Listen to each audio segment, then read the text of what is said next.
Greetings, war zone kids. That's my term for those of us like myself. I'm a child sex abuse survivor.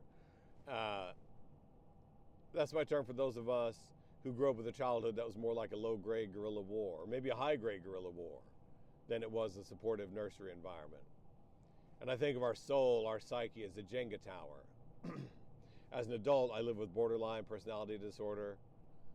I'm a recovering addict and bulimic. And the task of us war zone kids is to live our life right now in the present moment.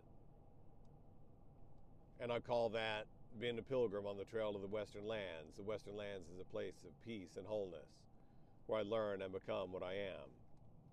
And I see it as a pilgrimage, because the journey itself is a destination, and the journey is an act of devotion to that destination. And this is a little side quest off the main trail in the Union Briar Patch. That's Briar Patch, where I've spent about 20 years of my life on both sides. This is part 4. You go back and watch the other 3 parts, and you'll get all you want to hear about it. You get the background and context.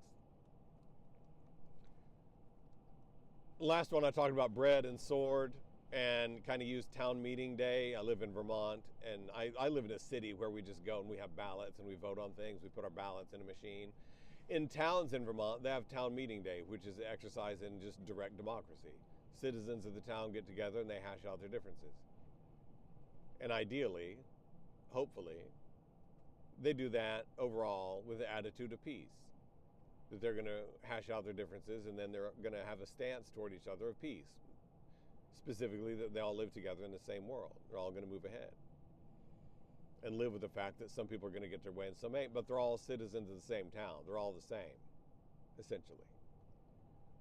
In a stance of war, you don't see it like that. With a stance of war, you see it as the voting and the arguments not really over. Whether we have more snowplows or add another policeman to the roster, or go on just having the Vermont State Police do our policing for us. It's not really over that. That's just what the words on the ballot say. It's really over, are you good or bad? The good people, the right people, the hooks are going to vote my way. The other people, the wrong-uns, the bad people, the others are the snooks. And we can tell the snooks because of how they voted. That's a stance of war. I bring you a stance of peace, and that is how I try to go through the world. Even though I work in the rock'em sock'em full contact world of union organizing campaigns, I approach it as town meeting day. That's the world I live in. Reasonable people see things differently. That takes us up through part 3. Only a 3-minute recap. I'm happy about that. So, another thing that's on my mind with regard to that, with regard to tribes and the others, and this is a deep part of our human nature.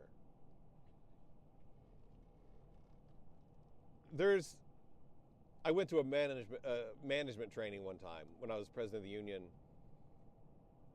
I was also, as it turns out, basically functioning as the executive director of a nonprofit organization. We had a budget, we had a business model, we had employees, we had members. And I went to a management training once, and they were talking about conflict in the workplace. I found this extraordinarily helpful. They said it helps you in the workplace, and this also more broadly in human life. They said it helps you a lot in the workplace to understand what kind of conflict you're in when you're in conflict. And they said in this training, we got conflicts, 3 kinds of conflicts in the workplace. Conflicts over facts, conflicts over personalities, and conflicts over values. And I'm at a 4th one at the end of this. Conflicts over worldviews, life views, conflicts over tribes. Spoiler alert. But in this training, they said we got 3 kinds of conflicts. Conflicts over facts are the easiest ones. I mean, should we get another snowplow or not? Well, there's a part of that could be a conflict over facts. I mean, you could look into this. Your town has 1 snowplow. How many rows does that have to plow? How many rows can it plow in a day? How many drivers you got? Doesn't matter if you got 2 snowplows, if you only got 1 snowplow driver. Are you happy with what you're getting out of that 1 snowplow? These are factual questions. You can go look into it. Or if you imagine chemists having a disagreement over facts. What's going to happen when we mix this stuff up in a beaker? Well, you can resolve that. You can go mix it up in a beaker and see what happens. Conflicts over facts. These are the easiest kind to solve. And really, to be honest, they're the least common kind of actual conflict to have. The next kind of conflict is conflict over personalities. We all know about this. Oil and water. You got someone you work with and you just cannot get along with them. Every time you try, it screws up. And we tend to find it real easy to see how the other person's the one doing the screwing up. But in every human relationship, it takes 2 to tango, and you're making your contribution to how the thing screws up. And that's a conflict over values. I'm sorry, that's a conflict over personalities. And you just got to mitigate that. You can have it as a goal that you're both going to change your personality, but good luck. You just got to mitigate that and figure out how to have less conflict. Don't talk. Don't interact. Step away from interactions with that person. You know, something like that. No magic wand. Conflicts over values. These are the hardest ones. And conflicts over values often masquerade as conflicts over facts. That's why I use the snowplow example. It may start off as a conflict over snowplows, but then you find out that it's really a conflict over values in some kind of way, in this case like taxes, for example. It's not a factual question about whether, there's not a correct answer to whether it is worth it to raise taxes to buy another snowplow and hire another snowplow driver. This is not a factual question, because the answer to the question, is it worth it, depends on values. I mean, how much are the taxes hurting you? How much you want to pay more? How important is it to you that more roads be plowed? These are conflicts over values, really. It's not factual. It's conflict over values. Yeah, sure, I'd love another snowplow, but I don't want to pay more taxes for it. I'd rather deal with the present state of the snowy roads and pay another snowplow. Yeah. Listen, I don't want to have to slog my way through an unimproved Class D cow path in Vermont that ain't even been plowed yet. I want to add a new street to the route that's going to get snowplowed in my town. I want them to plow the road that goes past my house. And we cannot do that with the present complement of snowplows and snowplow drivers. And I would rather pay the higher taxes to add more snowplow capacity. That's a values question, right? Conflicts over values. It's helpful to know what kind of conflict you're in. If you think that you're in a conflict over facts, and you're really in a conflict over values, it's going to be frustrating and weird. And if you add into that a conflict over personalities, well, that's where you're going to have your town meeting that stretches until 4:30 in the morning. And you're on your 73rd ballot, right? They're all mixed up. And that's where I'd add into it the fourth kind of conflict. Maybe it's just a different way to look at the conflict over values. Conflict over worldviews. It's essentially probably what a conflict over values is, but I'm not interested in splitting those hairs. I'm just going to use the word worldview, life view, or I'll substitute another word, tribe. An individual has a worldview, all of us do. some kind of worldview, how we see the world. What's the world we live in? And when you get a bunch of people with the same worldview, same enough, and you get a bunch of people who also share a worldview, but one that's different than the first one, that's a recipe for human tribes. It's a recipe for tribal conflict, where the words on the ballot are about snowplows and taxes, but that ain't really what it's about for them involved in that, for those of that worldview, for those of that stance. It's about tribes. It's about which tribe are we in. See, you think it's about snowplows and taxes, it ain't. It's really about what tribe. It's about hooks and snooks.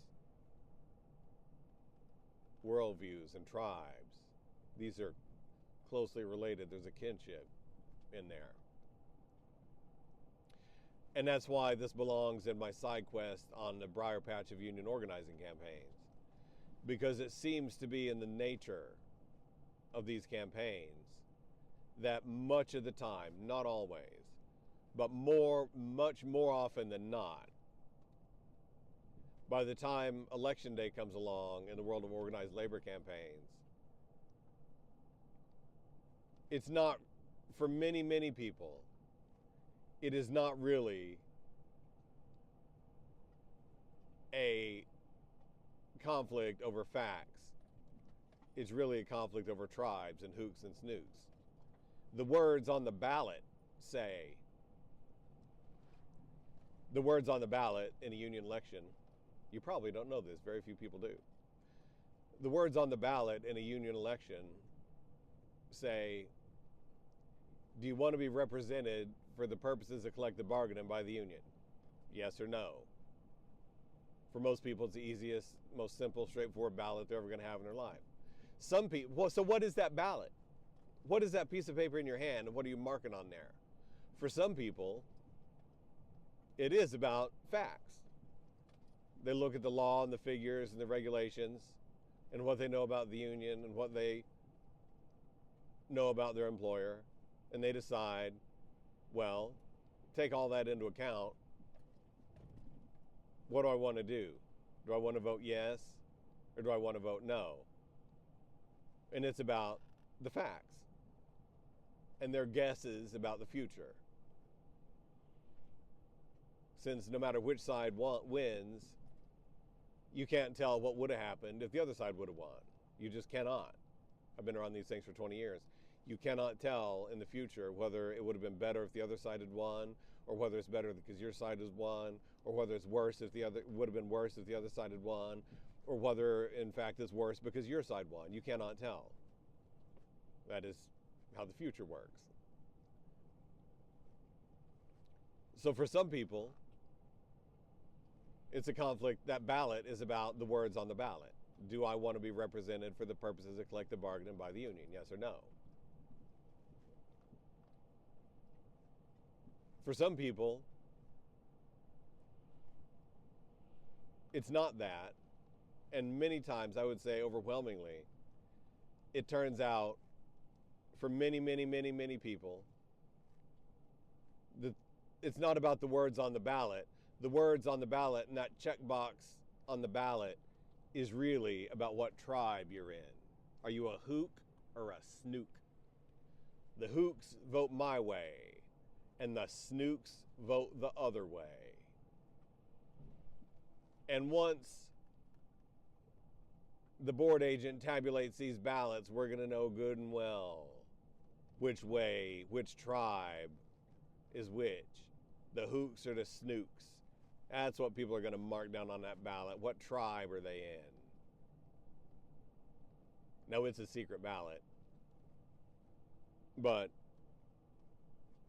no one has a very hard time telling, after they count the ballots, which side of the room has people that look like they just took a big swig of curdled milk, and which side of the room looks like a cat with feathers sticking out of its mouth.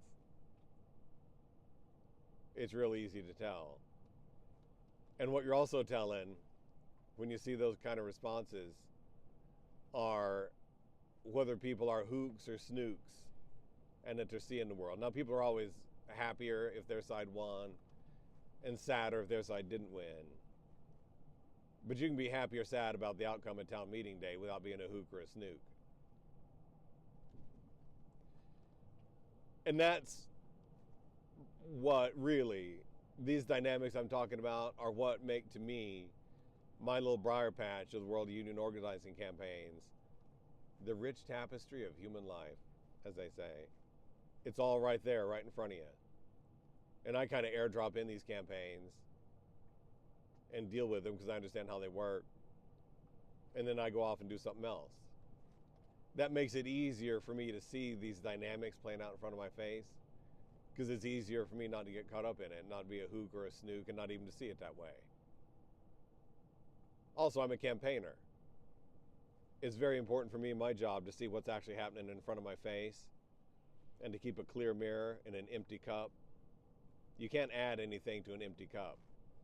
If you got a cup full of cold coffee and you want some hot coffee, some hot fresh coffee in it, you got to pour out the cold coffee in your cup, or you can't add any hot coffee to it. It's just going to spill over the top. Ruin. You're not going to have the pleasure of cold coffee, and you're not going to have the pleasure of hot fresh coffee. You're going to have nasty lukewarm coffee. Keep an empty cup and a clear mirror. So for me, seeing things in terms of hooks and snooks is not helpful. I just try to see what's there. And I could go on and on about the reasons for this. There are reasons, and they're in the first part of this. They're in the first Briar Patch episode. The reasons why, it's because of the law and regulations, and then culture added to it. The reasons why labor organizing campaigns have this really strong hook and snook tribal element to them. It's just kind of inherent in it.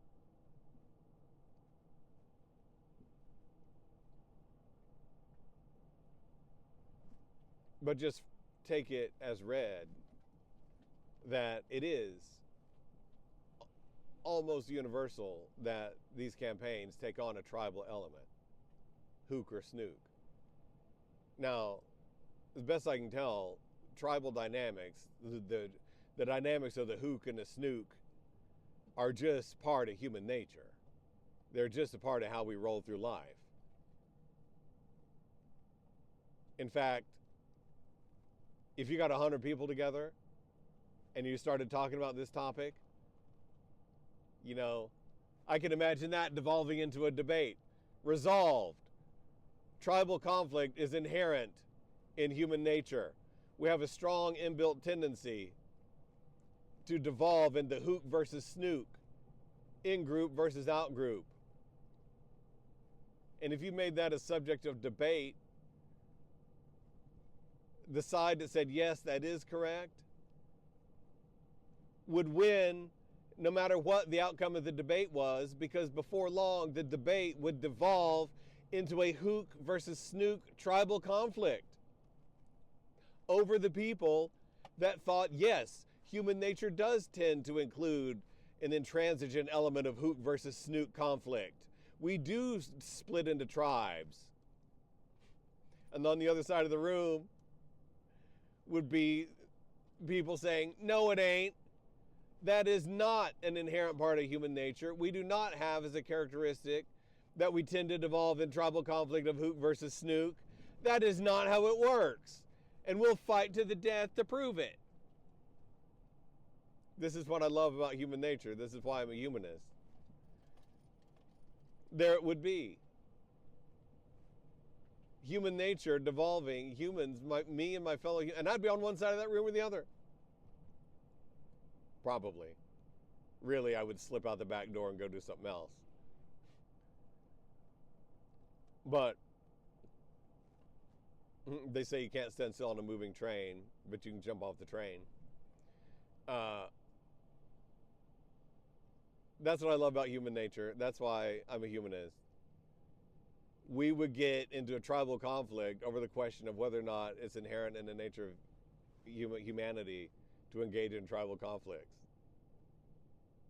We're a lot better off, all of us, if we started off that debate by acknowledging the likelihood that at some point we were going to start feeling ourselves turn into chimpanzees. Right? At some point, we're all going to start feeling like reaching into our togas and pulling out that sword or that loaf of bread. And that's the moment at which we can choose peace and pull out bread. We can say, you know what? I want this to be more like a town hall and less like a couple of roving biker gangs of chimpanzees fighting each other. We're human beings. There's no way out of that, Pilgrim. But when we reach in our sword, when we reach in our toga, we can pull out bread and we can pull out sword. We can say, yeah, that's right. I can feel my inner chimpanzee.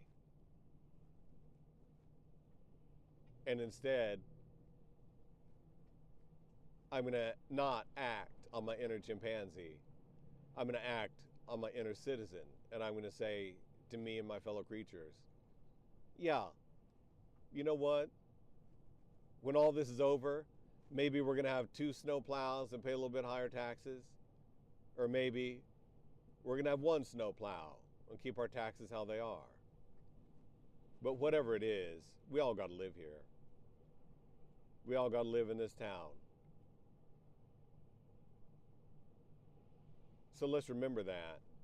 And let's remember that the people that see it the other way are not snooks or hooks. They're just people that see it other way. That's all they are. And we can break bread together. We don't have to go to the sword. And that's part 4 of the side quest into the Briar Patch of my work in life, union organizing campaigns, and war and peace, and biker fights among chimpanzees, and disagreements between citizens over how they want to live. And I'm going to come right back in a minute with part 5, which I think will be the last part. It's a beautiful, snowy, slushy day on the trail to the Western Lands, Pilgrim. We got a lot of miles. Let's get a move on.